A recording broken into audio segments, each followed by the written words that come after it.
Kickass is the story of a 16-year-old boy, Dave Lazowski, who one day, out of sheer boredom, decides to become the first ever real-life superhero. Created by Mark Millar and John Romita Jr., Kickass was made with the sole vision in mind. What if a dorky comic nerd became a superhero? They sold off the movie rights before issue 1 even came out, and by the time they were wrapping up, the Kickass movie had already come out. And there were a ton of differences. Some are for the better, especially removing the slurs, that was pretty good. But most of the changes were for the worse. These bad changes destroy the movie in the final act. I'm James A. Janice, and this is the Comic Count. Mommy, I want a Kick-Ass party, dumb little fuck. The start of the movie is exactly the same, with minor differences. The biggest at the start is that Dave is more likable. In the comics, I feel like such a nerd saying this, but in the comics, Dave is a narcissistic asshole who chooses to be a superhero just to boost his own confidence. A big part of his character is that he is, by modern day definition, an incel. A chud, you could say. He's a loser, he's antisocial, he doubts himself for his supposed looks, he's also just like a general creep, and he's also depicted as racist and homophobic. All of these are characteristics commonly seen in incels. After getting his ass kicked, he is found on the street naked. This leads the girl he likes, Katie, to believe he is a gay prostitute whose clients assaulted him. And Dave, seeing no other way to get close to Katie, embraces the role as her gay best friend. This guy is an asshole if you can't tell. What the film does wrong is making him way too likable. There's another Universal film that came out in 2010 that does the exact same thing. Scott Pilgrim, another piece of shit who's ignorant to the people around him because he's very self-centered. Just like Dave, he lies to everyone else because he wants to seem like a better person and has deluded himself into believing this. Not just like Dave, but almost like Dave.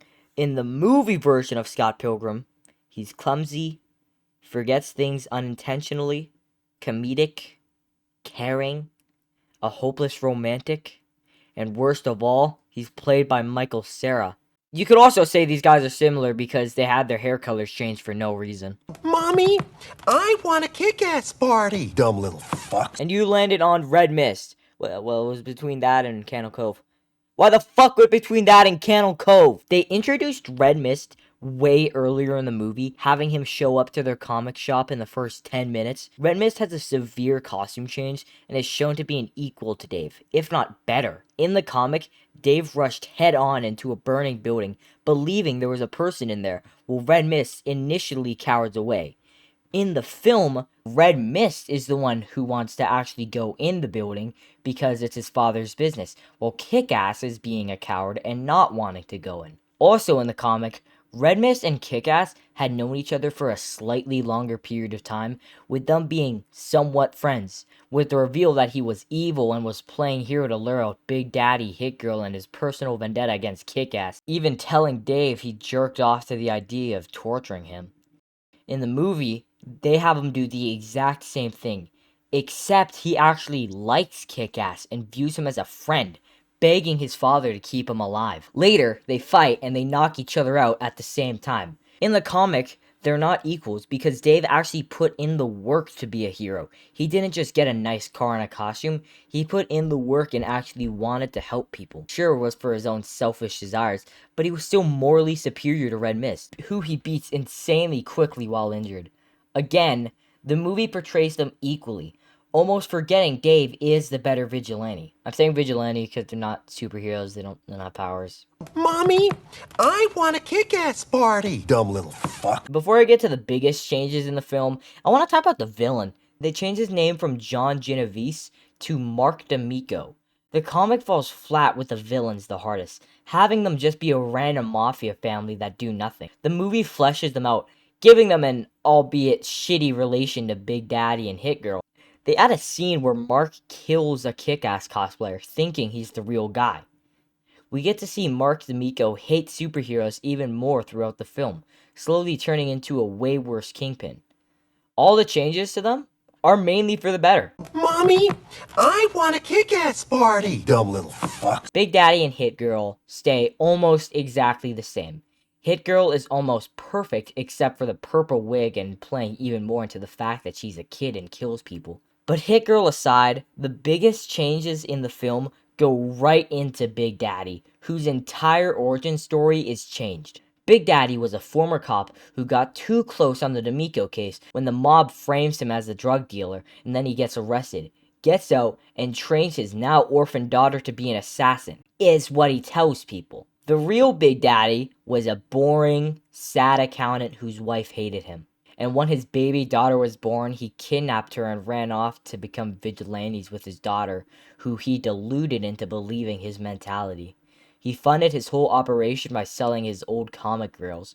Big Daddy dies in the final issues, revealing the truth that he went after Genevieve's operation just because they needed a villain in their story.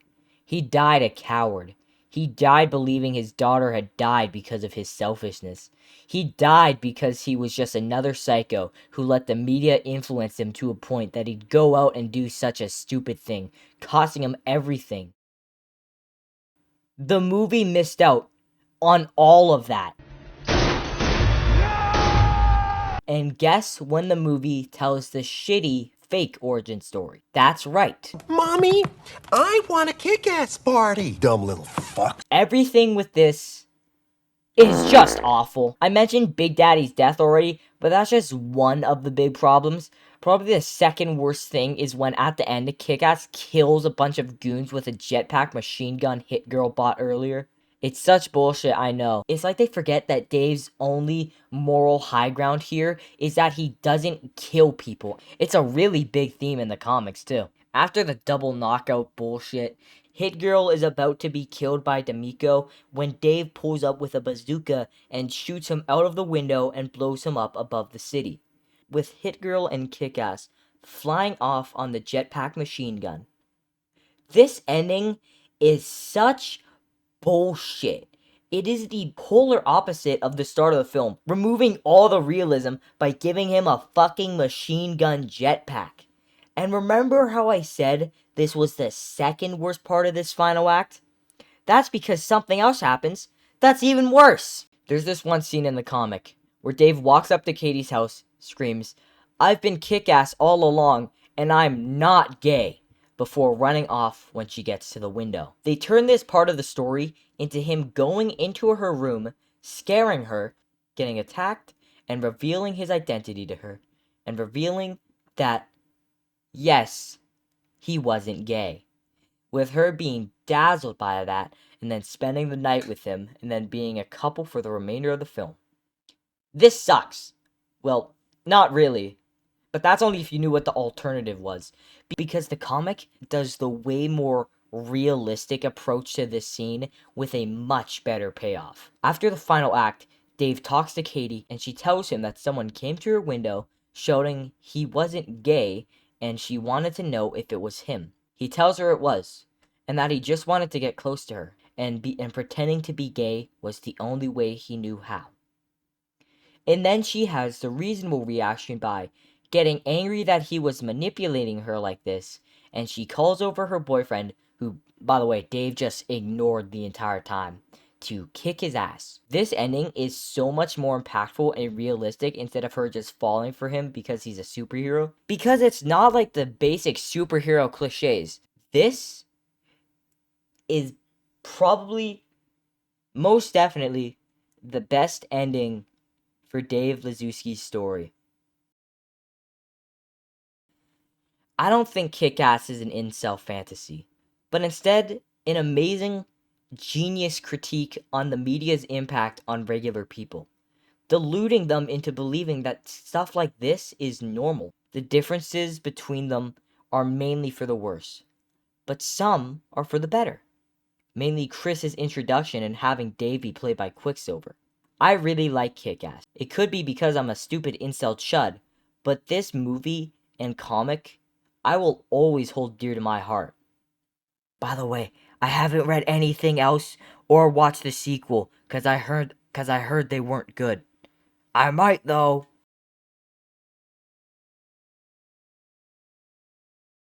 Fuck, subscribe and watch the video I did about Dexter, cause that video did good for some reason. No, watch the Spider-Man one. I like the Spider-Man one more. I like the Spider-Man one a lot. It's pretty fucking good.